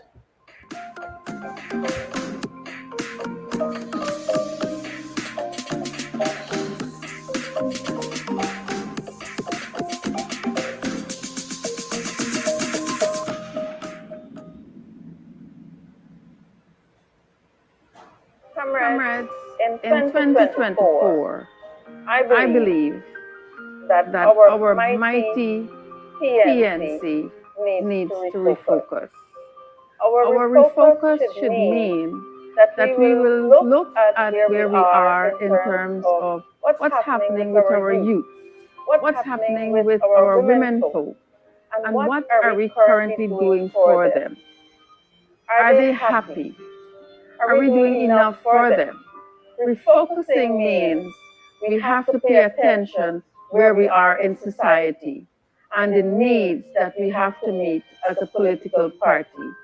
I believe that Roysdale Ford is a leader that will help us to refocus our attention in the party for us to take on national responsibility.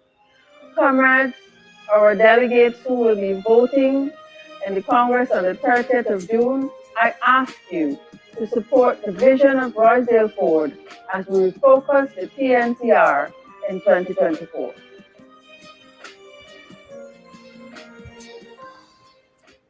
The foregoing was a paid political ad.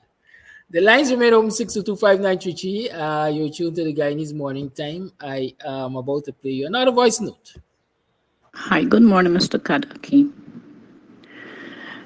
I call in this morning, this voice note is concerning the RHU at Maja District Hospital.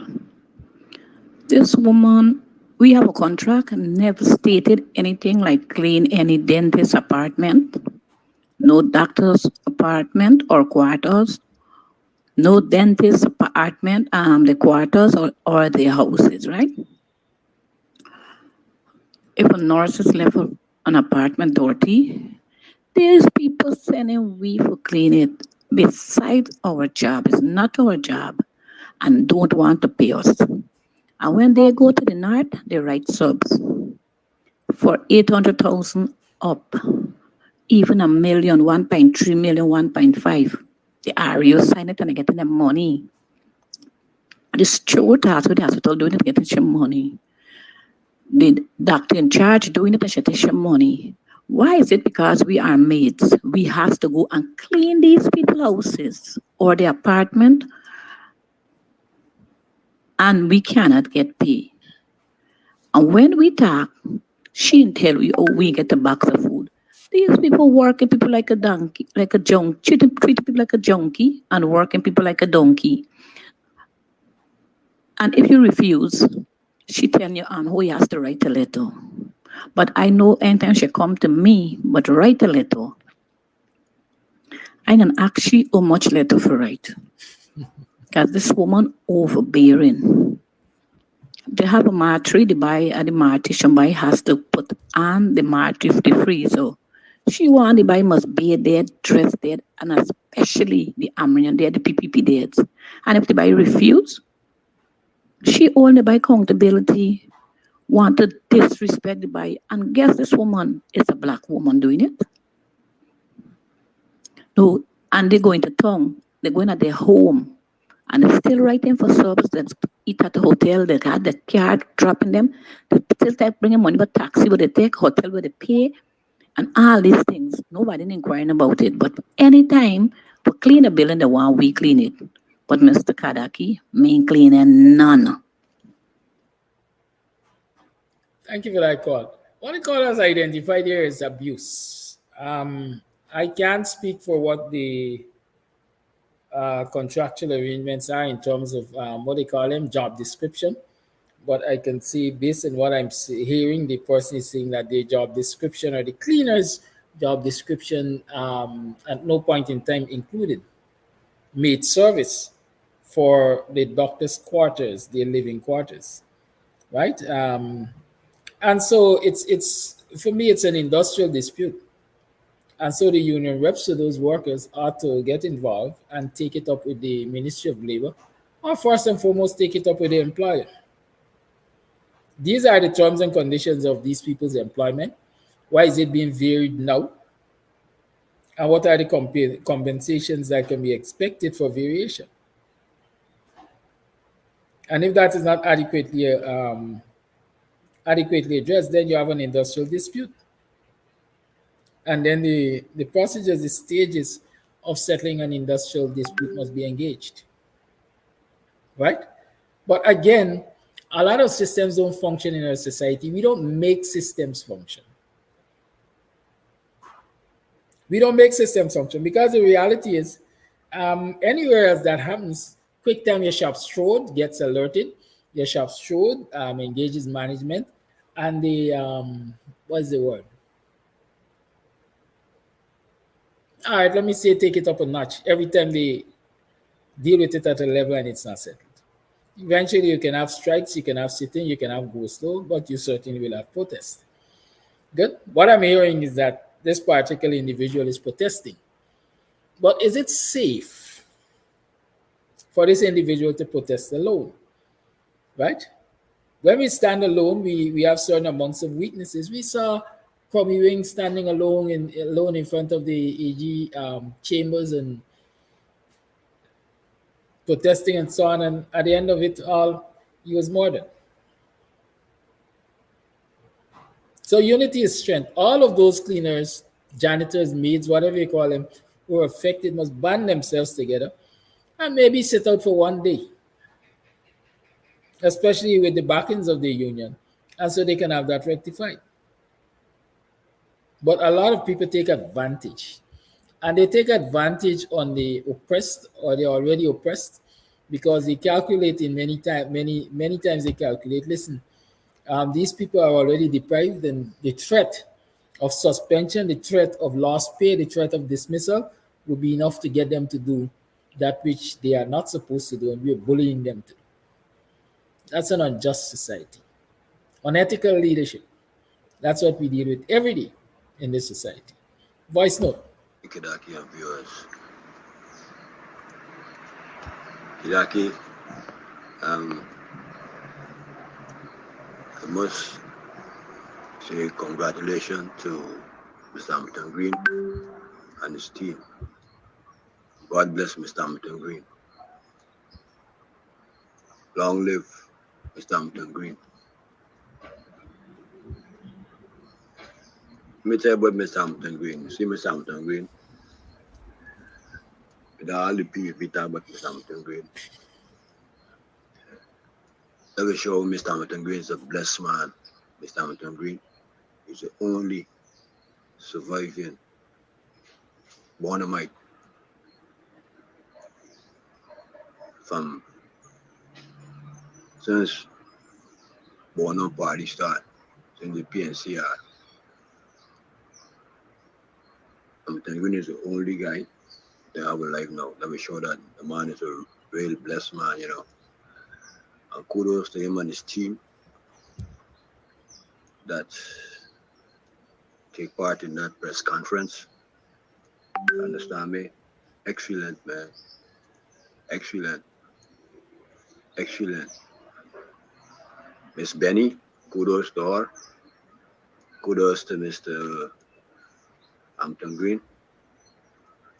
Kudos to Waller Lawrence. Well said, Mr. Waller Lawrence. Well said. We thank you from the bottom of our heart. The way that we are conduct that press conference. Conduct that press conference. Very, very, very, very, very excellent, so to speak. Understand me? And kudos to Mr. Hampton Green. The way we dealt with that so-called journalists, so to speak. These people, the right person for the ask those ardent questions is Barra Jagdeo. And they don't do it to him because they frighten him. You understand me? There's a man need to ask ardent questions about to take a part in this country and the revelation that coming out of the United States of America. You understand me? All the atrocities that they cause in this country, that is what they're supposed to ask. You understand me? You know? Anyhow, I feel so happy that they dealt with it the way they're supposed to deal with it. It is a party business, not a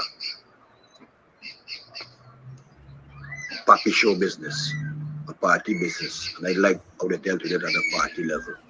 That is what they should do at the beginning before this thing come on social media. And big up to Mr. Norton, big up to his team on his way to Congress next weekend. Thank you for that voice note. I see the wisdom. Yeah. You know, they say nonsense is sense, right? Because it ends in sense. Yeah, good sense and bad sense. Nonsense and sense. I see the wisdom of Miranda. She said, oh God, you're cleaner. You're made, you're cleaner. What do you expect to do? I expect the parameters of my employment to be respected. I expect the parameters of my employment to be respected. And you see, Guyanese need so much education, so much education. You see that thing called a job description? It's important to study and understand it. But here what the unscrupulous do. The unscrupulous do, in closing your job description, they put at the bottom, and any other duty which may be reasonably assigned in keeping with your employment. Any other duty which may be reasonably assigned in keeping with your employment. That closing statement says a lot. A lot of our administrators try to stuff every damn thing into that statement. But again, it costs you education. When people are employed, they must take the time and study the job description and seek clarification. Good. I see Miranda is saying the handyman doesn't believe that he should be called to change a light bulb. Is that a part of the handyman's description? Right? There usually is a difference between handyman and groundsman. What job description was given to the handyman? What qualifications? What skill set was advertised? What skill set was required of the handyman? In advertising and in interviewing, did you indicate to the handyman that he or she is going to have responsibilities for the maintenance of, as I would say, simple building utilities? For example, changing a light bulb. Because if my employment contract, which details a certain list of responsibilities, does not include any such indication, then you need a damn electrician to change a light bulb. I know electrician. Why do you think people ask for job descriptions? Because if there are no job descriptions, then you could fit anything you want me to do in the fact that you employed me. I pay you, so whatever I want you to do. That's abuse. I see the likes of Miranda, they're accustomed to this abusive behavior. That's why they can't see the difference. Right?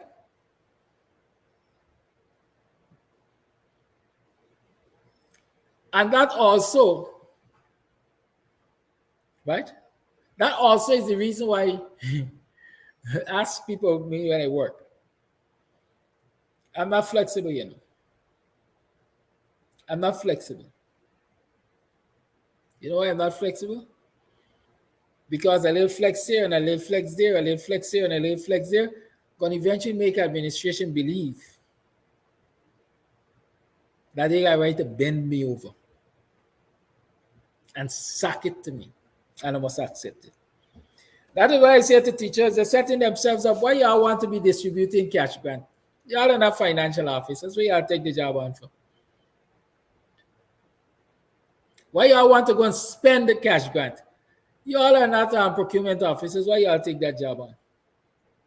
Because you know what will happen?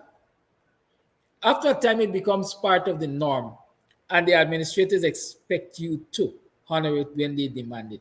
There's something in law called the common law. Common law is something which has been in practice for over decades, and therefore has come to be accepted as part of the law, as part of the norm, as part of the expected. And so when you all take jobs and you're flexing here and flexing there and flexing there, you're contributing to common law. You're contributing to abnormalities as far as I'm concerned. Because no teacher should be procuring anything on behalf of the Ministry of Education. No teacher should be paying out any monies on behalf of the Ministry of Education. The Ministry of Education is supposed to have financial officers to deal with that. Payment clerks, etc. Finance clerks, etc. But we're too flexible in this society. And we flex because why? Oh God, if you don't do it, they're going to replace you on the job. Rihanna Roberts is asking why they don't deposit the money into people's accounts. Because the best way to thief is walk around with cash. Let me explain this to you. And in closing, let me explain this to you. And in closing, let me explain this to you, right? First, in closing, let me tell you, remember Cash App is $Cams TV. And the Zelle is 1-862-373-5187 in the name of US donor. Do something there, right? Y'all do something there. This thing is running on water. You see, like this morning, we had blackout all over. Excuse me. I said, why the blackout? This program got to go on. I'm going to run the generator. I got to run the generator. But when I look at the amount of stress, right? The amount of stress to run the generator, I say, let's wait and see how long it will take for the lights to return. Good? But the point I'm making is that in maintaining the program, there's a cost. Lots of costs, as a matter of fact. And so, all these lights that are burning right now and so on, they got to be paid for some way or other. Good. Y'all contribute to. Y'all got to help the fight. Ian Harry, if you want to send Western Union, send by me. Send via my name. Western Union, please don't send any money to MoneyGram for me. We don't get along over there. Right?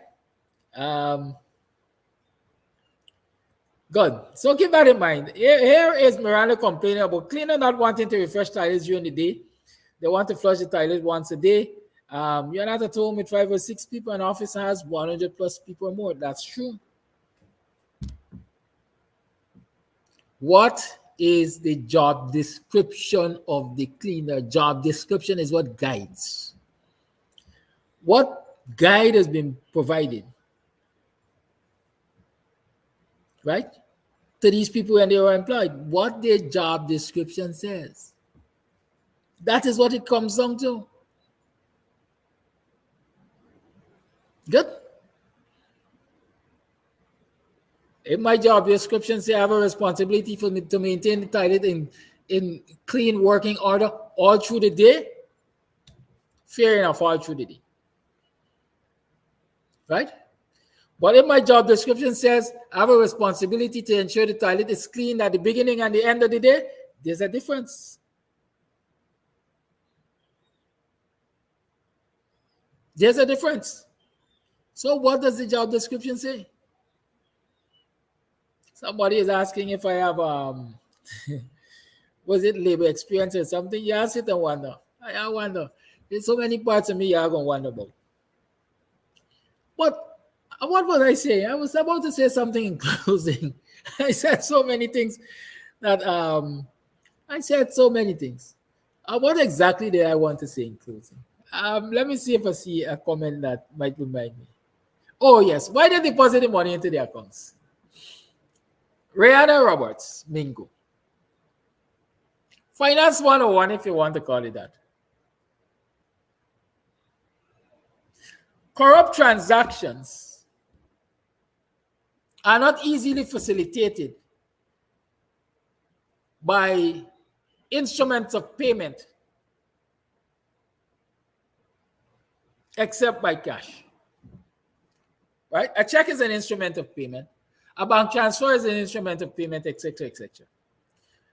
But you cannot facilitate, or it's not easy to facilitate and engage in corruption using those instruments. Let me explain this to you.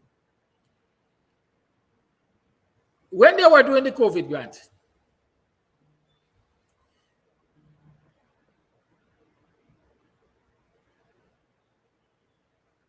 the folks who were doing it, they had the addresses, I think, and everything of everybody who were to benefit from the COVID grant, because I think they might have done a price survey. I can't remember it when. But just as though you could have collected those people's information, you could have collected their banking information also and transferred their COVID grant to their account. It means that that $10,500 that they were entitled to would have had to be transferred in its totality to their account, $10,500. You then can't turn up at the door and say, we transfer your COVID grant, give me $1,000. It's impossible. Money don't transfer to them. You can't withdraw $1,000 from it. Likewise, cash granted schools. If you deposit the money into everybody's account, then you can get excesses, right? In cash or monies that people didn't collect that you could falsify a signature and collect and so on. No. It's difficult if you're doing bank transfers and check payments to do those things. But when you're doing cashier, what happens? I come to your door and I examine your criteria, examine the criteria for you to get a cash grant, and I create a red herring and give it a hard time, but this thing looks suspicious, like you really elevated. I make it look as though I'm giving you a hard time to get the money. I say, well, don't worry, man, I'm going to bypass though and get the money. Left a thing. And so while the person signed for $10,500, in actuality, they might collect $8,500 and give you a thing. And multiply a thing, let's say $500. I want to use $500. I want to use $100 so people could understand. Easy. If 1,000 cash grants are handed out by one officer in a day, and everybody gives that officer $1,000, $100 that is $1,000 the person gets. They skim it off, is $1,000 they get. Multiply that 1,000 now, right? But if everybody gives that individual 1,000 instead of 100, if everybody gives 1,000 and you distribute 1,000 grants, is $1 million. A whole million, 1,000 that an officer gets. And so why they don't deposit it directly? Because direct deposits don't permit them to rob the poor people and to get what they did not work for. Understand that? And that is the problem in society. That is why corruption is embedded in this society, and it is facilitated by the government. It is facilitated by the government. There are easy fixes to a lot of the issues in this society.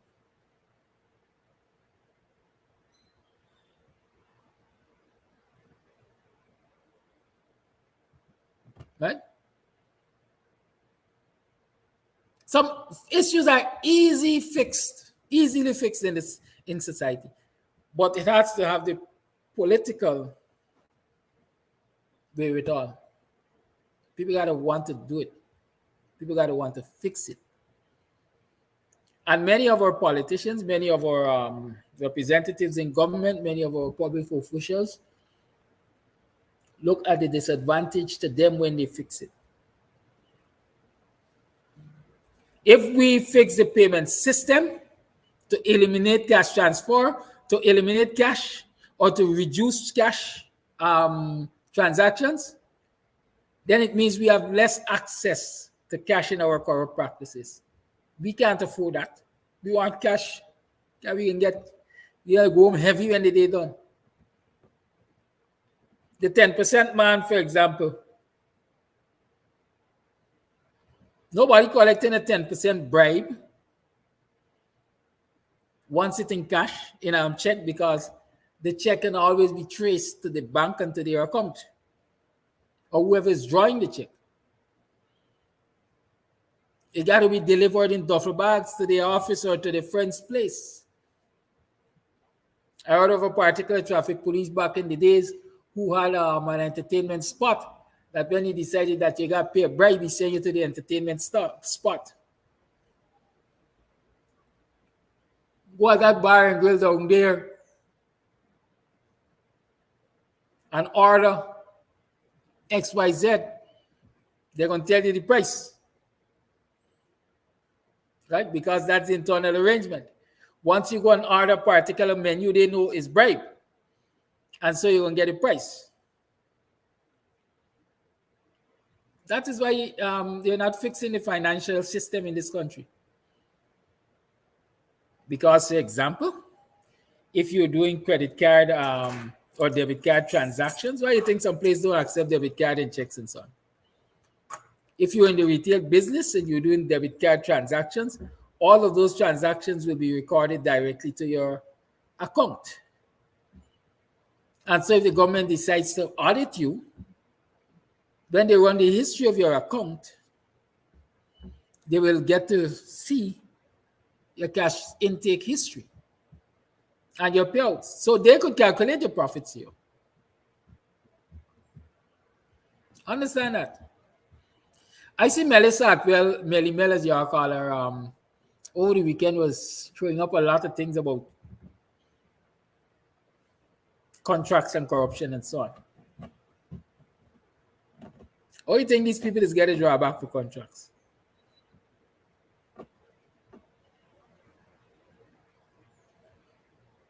Cash money. Cash money. I know that.